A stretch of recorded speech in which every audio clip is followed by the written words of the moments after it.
Shalom saudaraku, apa kabar hari ini? Puji Tuhan ya. Saudaraku, tidak berasa ya kita sudah 1 bulan beribadah dengan cara online. Sejujurnya Bapak Ibu Saudara, saya sendiri merasa kurang nyaman dengan cara ibadah ini. Dan saya yakin Anda juga merasakan hal yang sama. Karena memang ada yang kurang dengan cara ibadah seperti ini ya. Saya yakin Anda kangen untuk ketemu dengan saudara-saudara kita, ingin bertatap muka, ingin berjabatan tangan ya, kemudian saling menanyakan kabar, dan juga kita pasti ingin juga ya berbagi cerita satu dengan yang lain. Saudaraku, itulah arti dari persekutuan atau komuni. Komuni atau persekutuan itu artinya kita berkumpul, bertemu untuk apa? Berbagi rasa. Ya. Nah, namun saat ini memang kita untuk sementara waktu kita tidak bisa melakukan itu. Sementara waktu ini kita dipisahkan. Tapi mari saya mengajak Anda untuk percaya ya, tidak lama lagi kita akan kembali berkumpul untuk beribadah bersama. Amin, saudaraku. Ya. Nah, mari kita melanjutkan pembicaraan kita pada minggu yang lalu. Pada bagian yang terdahulu, kita telah membicarakan Ester pasal yang ke-5 dan pasal yang ke-6. Saya waktu itu menyampaikan bahwa doa dapat mengubah segala sesuatu. Masih ingat saudaraku, saya mengajak Anda untuk membaca Mazmur pasal 37 ayat 3 sampai ayat yang ke-5. Ada 3 hal yang harus kita lakukan. Yakni apa? Yang pertama, saudara, kita harus percaya kepada Tuhan. Percaya kita diwujudkan dengan apa? Melakukan yang baik. Jadi apapun yang terjadi, lakukan yang baik. Keadaan kita tidak baik, tetap lakukan yang baik. Orang memperlakukan kita dengan tidak baik, tetap kita harus melakukan yang baik. Yang kedua, saudara, firman Tuhan mengatakan, bergembiralah karena Tuhan. Kita harus bergembira karena Tuhan. Artinya kita mesti gembira karena kita punya Tuhan. Tuhan yang apa? Tuhan yang baik, Tuhan yang berkuasa, Tuhan yang mengasihi kita. Nah, kalau kita lakukan ini, maka janji Tuhan akan melakukan apa yang kita inginkan, yang kita butuhkan, yang menjadi doa kita, Tuhan akan lakukan. Yang ketiga, saudaraku, firman Tuhan berkata, percayalah kepada Tuhan ya, serahkanlah jalan hidup kita kepada Tuhan. Saudaraku, artinya kita mesti menyerah kepada kehendak Tuhan. Kita mau dilewatkan mana, mau seperti apa keadaan ini ya, kita mesti belajar untuk berserah diri kepada Tuhan, menyerah kepada Tuhan ya. Artinya apa? Kita mesti belajar ikhlas ya. Coba katakan kepada Tuhan, ya Tuhan, aku percaya dan aku mau menyerah kepadamu. Aku ikhlas Tuhan kalau memang aku harus menjalani ini ya. Nah, saudaraku, itu sudah kita pelajari pada minggu yang lalu ya. Kalau Anda lupa atau Anda belum mengerti hal ini minggu lalu, saya sudah sampaikan, Anda bisa lihat pada video sebelumnya. Hari ini saya ingin mengajak Anda untuk melanjutkan membicarakan kitab Ester pasal 7 sampai pasal yang ke-9. Kita akan belajar mengenal Tuhan yang setia. Ini yang akan kita pelajari hari ini. Yakni apa? Sekali lagi, belajar mengenal Tuhan yang setia. Nah, karena keterbatasan waktu kita tidak bisa membaca semuanya, saudaraku. Karena itu saya mohon ya, sesudah ini saya ajak Anda untuk cobalah Anda baca pasal 7 sampai pasal yang ke-9. Nah, Ester pasal yang ke-7 adalah titik balik. Karena apa? Karena mulai pasal 7 dicatat kejadian-kejadian, peristiwa-peristiwa yang bertolak belakang dengan yang terjadi pada pasal-pasal sebelumnya. Nah, sebagai gambaran supaya Bapak Ibu Saudara mengerti, saya akan ceritakan dengan singkat ya, cerita di pasal yang ke-7 sampai pasal yang ke-9. Pada pasal yang ke-7 ini, Ester mengadakan perjamuan makan untuk kedua kalinya. Dia mengundang raja dan sekali lagi Haman ikut diundang. Mungkin Anda bertanya, perjamuan yang pertama kapan? Ya, perjamuan pertama itu dicatat pada akhir pasal yang ke-6, yakni sesudah Mordekai diarak keliling kota, kepada dia dikenakan pakaian raja, dan dia naik kuda yang biasa ditunggangi oleh raja, dan semua orang mesti memberi hormat kepada Mordekai. Semuanya tepat seperti yang diusulkan oleh Haman. Ya, semula Haman dialah yang akan menerima penghormatan itu, ya. Tetapi ternyata maksud raja adalah Mordekai, dan raja memerintahkan Haman untuk memimpin prosesi penghormatan Mordekai. Jadi Anda bisa bayangkan ya, betapa kesalnya hati Haman ya mendapatkan perintah itu. Nah, pada jamuan makan yang kedua ini, raja bertanya kepada Ester, sang ratu, Ester, apa yang kamu kehendaki? Apa yang kamu inginkan sebenarnya sehingga kamu mengadakan perjamuan makan bagiku? Nah, ini namanya sebuah diplomasi meja makan, ya. Di dalam dunia politik maupun dunia usaha, dunia bisnis, orang biasa melakukan hal ini ya, untuk melakukan lobby, pendekatan. Nah, saya rasa ini hal yang baik juga ya kalau ibu-ibu mau melakukannya. Cobalah ibu itu memasak makanan yang disukai oleh suami. Coba dibuat yang enak gitu ya, dibuat yang menarik gitu ya, ditata, diplating gitu ya, kemudian kasih garnish lah ya. Sekarang ini kan banyak ya tutorial memasak. Coba ibu melakukan itu. Nah, pada waktu suami makan ya, ibu temani gitu ya. Dan cobalah ibu berpakaian yang rapi ya. Kemudian kalau perlu ibu sedikit berdandan lah ya. Dan setelah itu ibu bilang kepada suami apa yang menjadi isi hati ibu kepada suami. Saya yakin kok ya, suami akan terbuka hatinya ya. Suami akan mendengarkan apa yang menjadi isi hati ibu. Bahkan saya yakin ya, suami akan lebih suka makan di rumah. Suami akan lebih senang tinggal di rumah ya. Dan ini kan baik ya, mengurangi pengeluaran ya, menghemat keuangan ya. Nah, kembali kepada Ester tadi. Saat Ester ditanya apa yang menjadi keinginanmu, Ester menjawab, hamba minta nyawa hamba dan nyawa saudara-saudara sebangsa hamba, sebab nyawa kami telah terjual untuk dibinasakan. Nah, Anda dapat membaca kisah ini pada pasal yang ketiga. Haman pada waktu itu berjanji kepada raja bahwa dia akan memberikan sumbangan yang besar untuk kas kerajaan apabila raja mau mengeluarkan surat keputusan atau dekret untuk mengizinkan mereka membinasakan orang Yahudi. Nah, mendengar permintaan raja, mendengar permintaan Ester tadi, raja menjadi sangat terkejut dan murka. Raja tidak sadar ya bahwa dirinya telah menyetujui dikeluarkannya sebuah surat yang mengizinkan pembantaian orang Yahudi. Dan surat itu dulu diminta oleh Haman. Ya, maklum raja ini kan sukanya pesta dan sukanya mabuk-mabukan. Jadi mungkin pada waktu mabuk itulah Haman membujuk raja, dan akhirnya raja menyetujui surat itu dibuat. Lalu raja bertanya kepada Ester, siapa sih orang yang punya niat sejahat itu? Nah, pada kesempatan itulah Ester kemudian berkata, orang itu adalah Haman. Haman inilah yang mau membunuh kami ya, bangsa Yahudi. Mendengar hal itu raja langsung murka.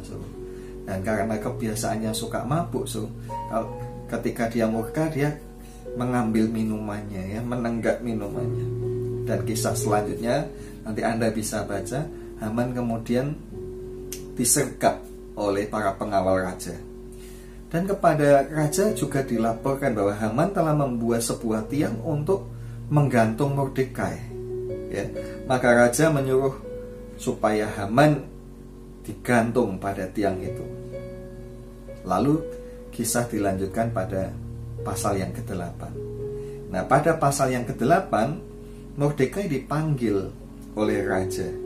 Kepadanya diserahkan kuasa atas harta kekayaan Haman, dan Mordekai kemudian diminta untuk merancang surat keputusan atau dekret yang baru. Karena menurut hukum Persia, ya, surat keputusan yang sudah dibuat oleh raja tidak bisa dicabut, ya. Karena itu mesti dibuat surat yang baru. Surat yang kemudian mengizinkan bagi orang Yahudi untuk mempertahankan nyawa mereka kalau ada orang yang mau menyerang mereka, ya. Mereka boleh mempertahankan diri, bahkan mereka boleh melawan, mereka bahkan boleh membunuh, bahkan mereka boleh mengambil harta atau kekayaan orang yang mau menyerang mereka itu, ya. Semula mereka lah yang terancam, ya. Mereka terancam dirampok, bahkan mereka terancam untuk dibunuh. Nah, saudaraku, pada pasal yang ke-9, di pasal yang ke-9 dicatat tindakan orang Yahudi kepada musuh-musuh mereka. Dan khusus di kota Susan, ya, orang Yahudi mendapatkan izin tambahan 1 hari lagi untuk mereka melawan musuh-musuh yang membenci mereka. Nah, ada 2 hari kalau begitu. 2 hari itulah yang kemudian oleh Esther ditetapkan bagi orang Yahudi sebagai satu peringatan yang disebut Hari Raya Purim, ya. Purim ini berasal dari kata pur yang artinya undian, ya. Purim secara hurufiah berarti batu undian. Mungkin lebih mudahnya kita katakan dadu, ya. Karena Haman pada waktu itu memilih tanggal pembantaian orang Yahudi itu dengan melemparkan dadu. Ya, hari itu kemudian diperingati sebagai hari keselamatan bangsa Yahudi. Hari itu diperingati pada tanggal 14 dan 15 bulan yang ke-12 atau bulan Adar. Dan ini tepat 1 bulan sebelum orang Yahudi melaksanakan Paskah. Ya, Paskah dilaksanakan pada bulan pertama atau bulan Nisan, tanggal 14 dan 15 juga. Nah, jadi seru, Hari Raya Purim adalah pengalaman keselamatan bagi orang Yahudi yang berada di pembuangan. Ini sama seperti pengalaman keselamatan yang dialami oleh nenek moyang mereka waktu mereka berada di Mesir. Pengalaman keselamatan ini membuat generasi yang ada di pembuangan mereka belajar mengenal Tuhan. Nah, ingat tidak, saudaraku, kita pernah membahas hal ini, ya. Tuhan punya ungkapan kepada orang Israel lewat Nabi Hosea. Tuhan berkata, umatku binasa karena mereka tidak mengenal Tuhan. Karena itu, Bapak Ibu, saudaraku, ya, orang Israel tidak mengenal Tuhan dengan benar, sehingga mereka tidak mengasihi Tuhan, ya. Tidak kenal maka tidak mengasihi, tidak kenal maka tidak sayang, ya. Dan apa yang mereka lakukan adalah hal-hal yang membuat Tuhan bersedih, sampai pada puncaknya Tuhan kemudian murka dan membuang mereka keluar dari negeri perjanjian. Nah, saudaraku, kita ini juga perlu belajar mengenal Tuhan, ya. Kita masing-masing perlu punya pengalaman dengan Tuhan. Belajar mengenal Tuhan tidak cukup hanya dengan mendengarkan khotbah-khotbah saja, tetapi kita mesti punya pengalaman pribadi dengan Tuhan. Kita ini perlu mengalami, kita perlu membuktikan sendiri bahwa Tuhan itu baik, bahwa Tuhan itu hidup, bahwa Tuhan itu berkuasa untuk menolong kita, dan seterusnya, ya. Nah, saudara, Maka ya saudaraku, apabila ada masalah, ya, adanya masalah yang kita hadapi, sebenarnya itu adalah kesempatan bagi kita untuk membuktikan sendiri bahwa Tuhan itu ada, Tuhan itu hidup, Tuhan itu baik, Tuhan itu setia, dan seterusnya, saudara ya. Nah, cuman Bapak Ibu saudaraku, sayangnya seringkali kita ini terlanjur, ya, punya pikiran yang salah. Apa pikiran kita yang salah? Kita ini suka mengira kalau kita ada masalah berarti Tuhan tidak sayang kepada kita. Kita mengira kalau kita ada masalah berarti Tuhan sedang murka, Tuhan sedang menghukum. Ya, memang bisa saja hal itu terjadi. Tapi saya bertanya, ya, apakah Tuhan itu semudah itu untuk murka, ya?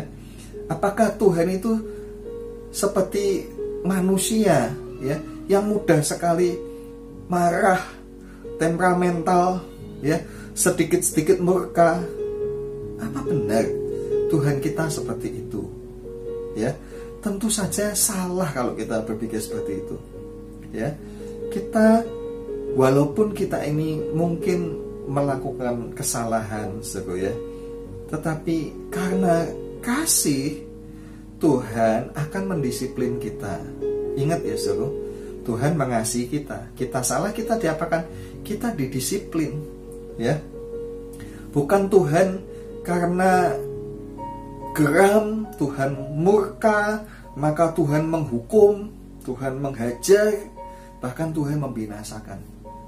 Ya, saya rasa tidak benar kalau kita memahami Tuhan, mengenal Tuhan dengan cara seperti itu, ya. Saudaraku, pada waktu Paskah yang lalu saya membaca sebuah quote, ya, sebuah kutipan, entah siapa yang menulis, ya. Katanya begini, saudara, tanda darah di tiang pintu itu menyelamatkan semua orang yang ada di dalam rumah, tanpa mempersoalkan apakah orang yang ada di dalam rumah itu layak untuk diselamatkan atau tidak.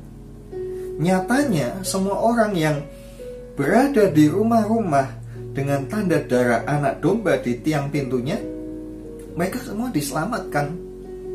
Nah, begitu pula orang Yahudi yang ada di kota Susan dan di seluruh kerajaan Persia. Mereka semua ini diselamatkan dari ancaman kematian. Bahkan, meskipun mereka semua ini ada di dalam pembuangan dan hidup mereka itu jauh dari ketaatan kepada Tuhan, ya, mereka jauh dari ketaatan kepada hukum Taurat. Kenapa, Saudara? Di antaranya mereka kawin dengan bangsa-bangsa asing, ya. Mereka juga makan makanan yang menurut hukum Taurat itu najis. Contohnya siapa? Contohnya adalah Esther. Esther kawin dengan siapa? Raja Ahasveros, bangsa lain, ya, penyembah berhala, ya. Begitu pula Mordekai. Nah, namun demikian dari kitab Esther ini kita melihat apa? Tuhan itu setia, ya. Tuhan itu setia kepada bangsa Yahudi. Tuhan setia kepada keturunan daripada Daud. Dan yang paling pokok, Tuhan itu setia kepada janjinya sendiri. Walaupun mereka ini hidup tidak layak di mata Tuhan, bahkan mereka sendiri menyangka Tuhan tidak peduli kepada mereka. Mereka menyangka Tuhan tidak mengasihi mereka, buktinya mereka terbuang. Tetapi walaupun mereka punya sangkaan-sangkaan yang tidak baik itu, nyatanya Tuhan tidak pernah meninggalkan mereka. Tuhan tidak membiarkan mereka binasa. Kenapa, so? Sebab Tuhan adalah Tuhan yang setia. Mari kita katakan, Tuhan itu adalah Tuhan yang setia. Sekali lagi, Tuhan adalah Tuhan yang setia. Amin, saudara, ya. Nah, saya tidak sedang mengajak Anda untuk berbuat dosa, ya, dan melangkahi perintah-perintah Tuhan. Tidak, bukan itu maksud saya. Tetapi saya ingin mengajak Anda untuk apa? Percaya dan berharap kepada Tuhan. Percaya dan berharap bahwa apa? Bahwa Tuhan itu Bapa yang baik. Dia penuh dengan kasih sayang kepada kita. dan Dia adalah Tuhan yang setia. Ya, mungkin ada di antara saudara yang saat ini mendengar, Anda berdoa tapi Anda ragu apakah doamu didengar oleh Tuhan atau tidak. Bahkan Anda sudah tidak mau berdoa lagi karena Anda tidak yakin bahwa doamu tidak didengarkan oleh Tuhan. Ya, karena engkau berpikir bahwa ya hidupmu tidak layak, ya hidupmu tidak benar. Anda berpikir ya yang dijawab doanya itu si A atau si B, sebab dia itu orang yang rajin, dia itu orang yang melayani, dia itu orang yang suci. Orang-orang seperti itu yang doanya didengar. Bahkan mungkin saja, ya, kalau ditanya soal kematian, mungkin Anda sendiri, kalau ditanya, kalau kamu mati, kalau Anda mati, kira-kira apakah engkau akan masuk surga? Mungkin Anda sendiri akan merasa ragu, ya. Anda mungkin merasa sepertinya Anda tidak akan masuk ke dalam kerajaan surga. Saudaraku yang dikasihi oleh Tuhan, Tuhan seperti apa sih yang ada dalam pengertianmu? Marilah kita belajar mengenal Tuhan dengan benar, ya. Saudaraku, untuk dosa kita, Tuhan itu telah datang ke dunia. Dia datang untuk menjadi manusia. Untuk apa? Menggantikan kita, menerima hukuman dosa.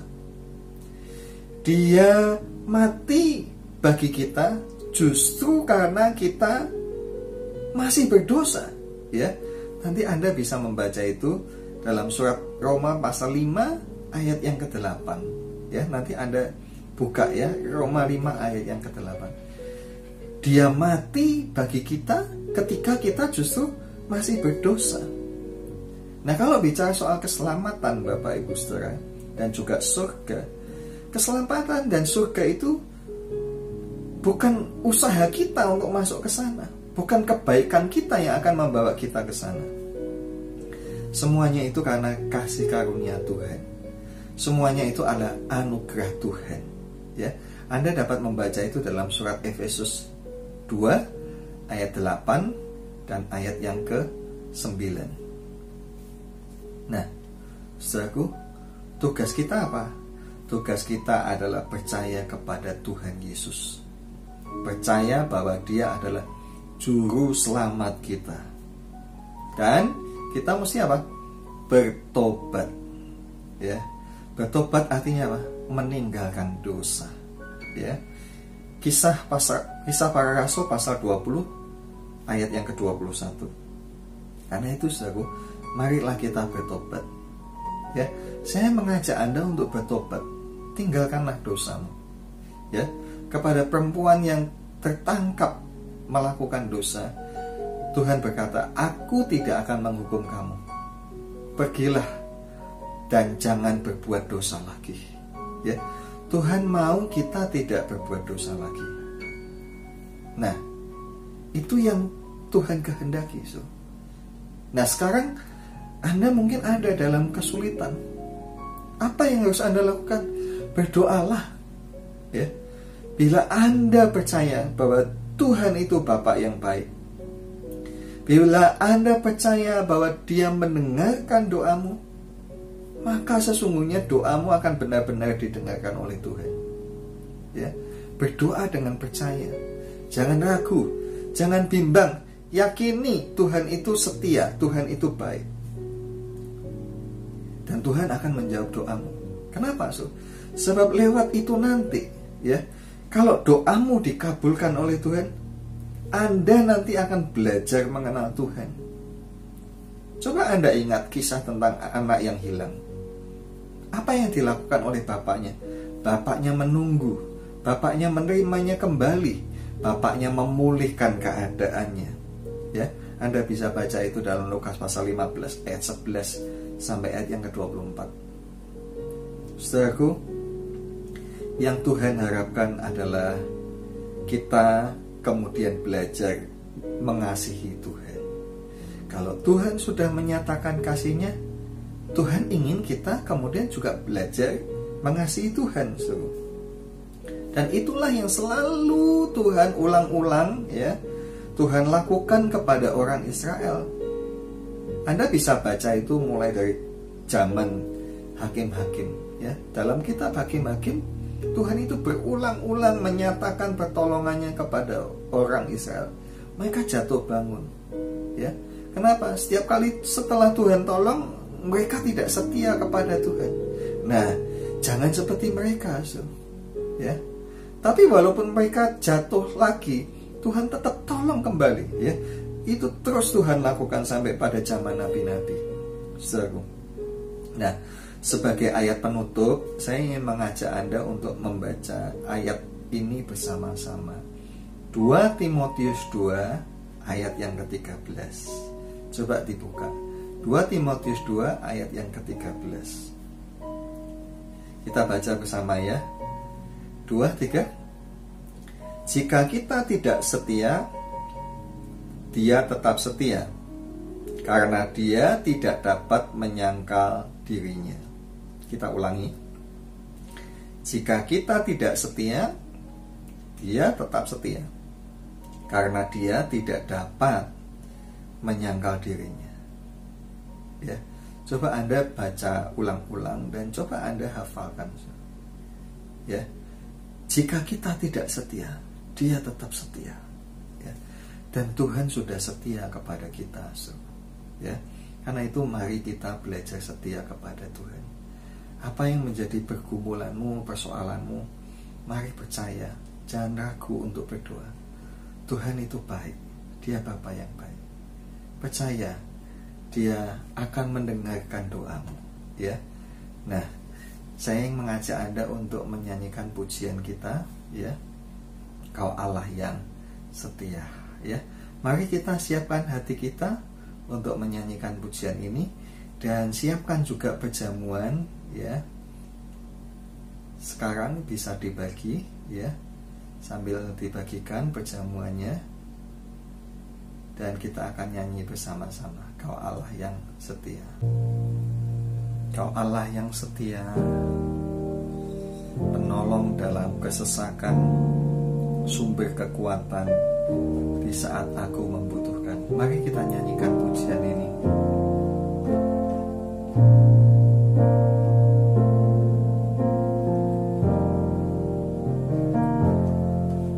Kau Allah yang setia,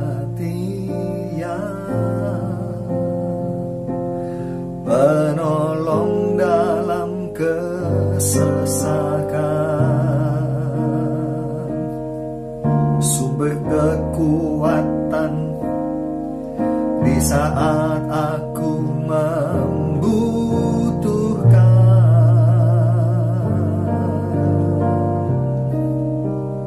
Kasih dan anugerah, kasih dan anugerah-Mu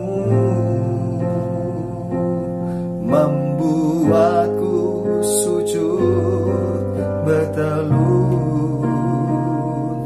Betapa indahnya hidup dalam perlindungan. Kau Allah yang setia, mari kita nyanyikan. Kau Allah yang setia, penolong dalam kesesakan, sumber kekuatan di saat aku membutuhkan. Kasih dan anugerah-Mu membuatku sujud. Kasih dan anugerah-Mu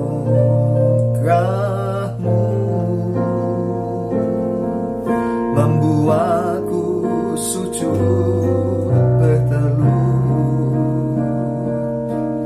Betapa indahnya hidup dalam perlindungan-Mu. Hanya Engkau yang menawan hatiku,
mengasihiku, mengasihiku dan memimpinku. Kau Allah kekuatanku, oh Yesusku, oh Yesusku. Kau lembutkan hatiku, mengasihiku, mengasihiku dan memimpinku. Kau Allah kekuatanku, mengasihiku, mengasihiku dan memimpinku. Kau Allah kekuatanku. Sekali lagi, mengasihiku dan memimpinku. Kau Allah kekuatanku.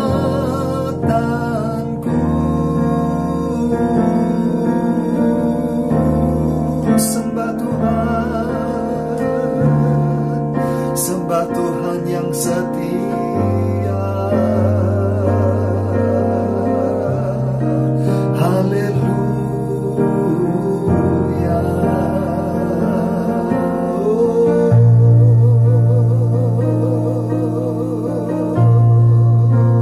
Tuhan adalah Tuhan yang setia.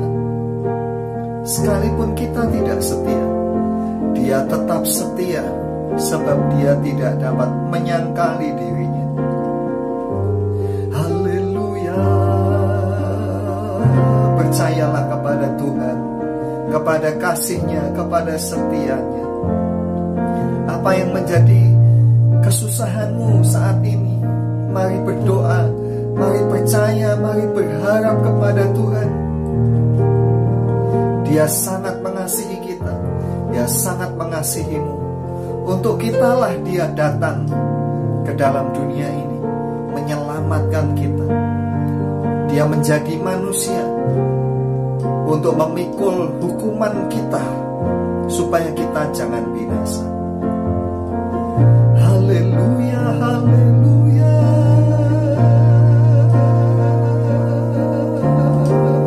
Terima kasih.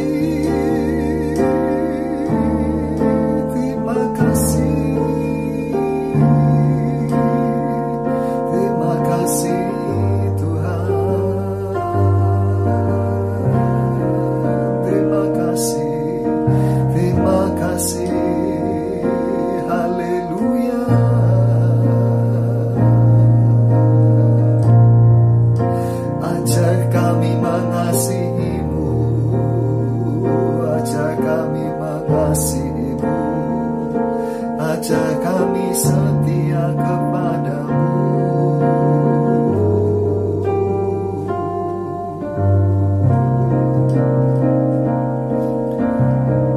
Malam ini jangan ada lagi di antara kita yang ragu akan cintanya Tuhan.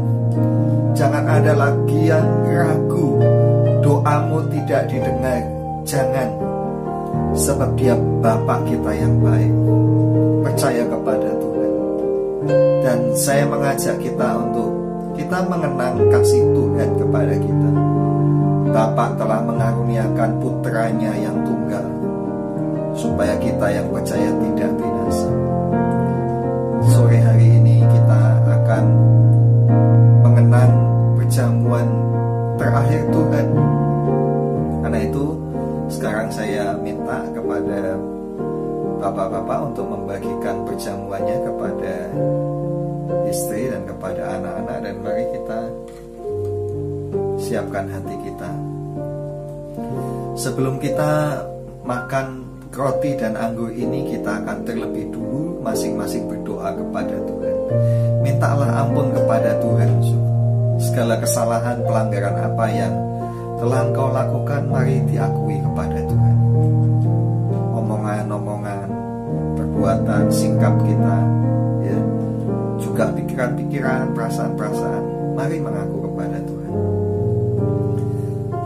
kita harus makan perjamuan ini setelah kita mengaku. Kalau kita tidak mengaku, artinya kita makan perjamuan ini dengan cara yang tidak layak. Mengakulah supaya Tuhan mengampuni dosamu dan engkau layak menerima perjamuan ini. Mari kita berdoa.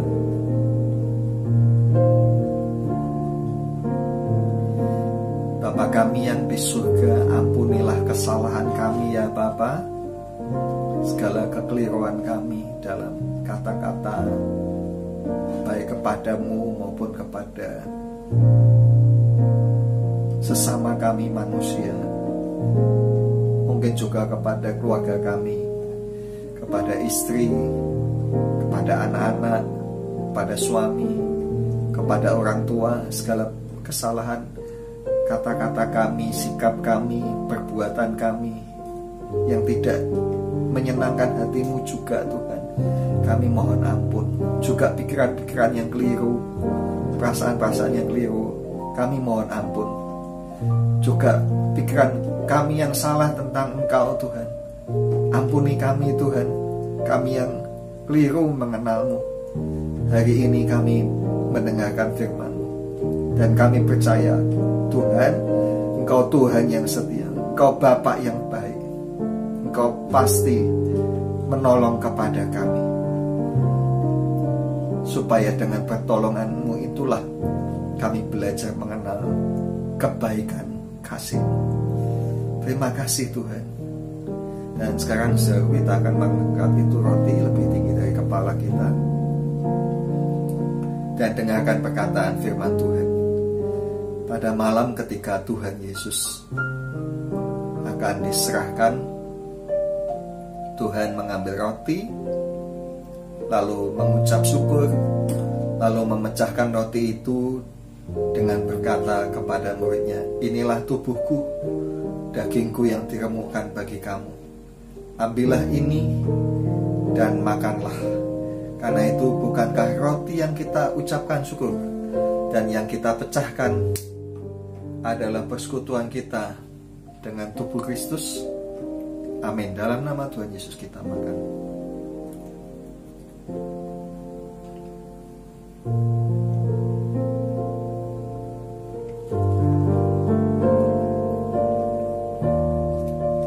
Sekarang kita ambil cawannya.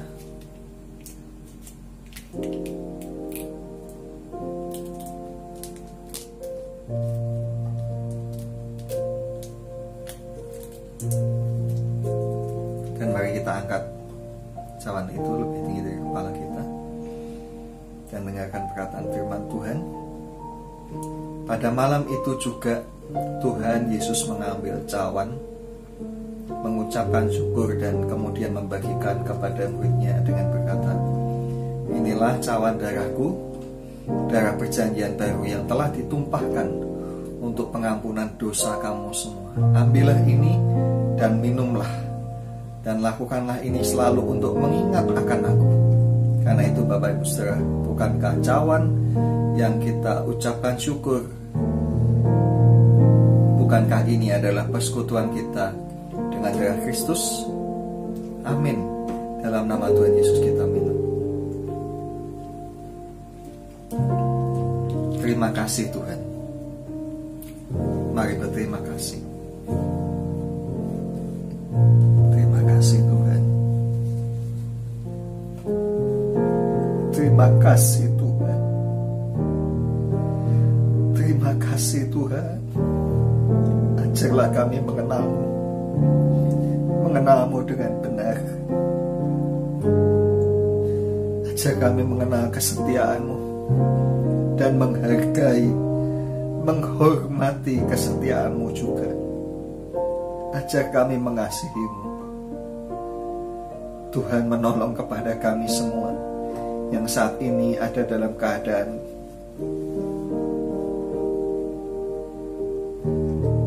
yang susah, yang punya problem, mungkin problem keluarga. Tolong keluarga-keluarga yang bermasalah, damaikanlah, pulihkanlah ya Tuhan.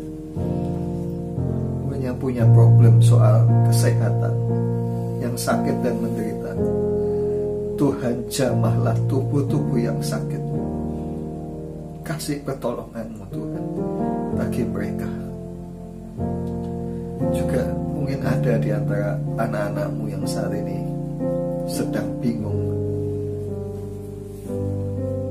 mengenai ekonomi dan keuangan. Kami mohon uluran tangan-Mu juga menolong. Tuhan, Engkaulah sandaran kami. Terima kasih Bapa, tanamkan firman-Mu kepada kami semua.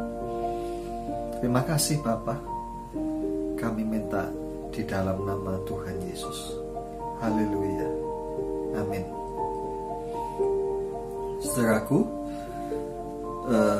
bagi saudara-saudara yang ingin memberikan persembahan untuk operasional gereja, ya, Anda dapat menyalurkannya kepada rekening gereja seperti yang ada di WA group kita, ya. Dan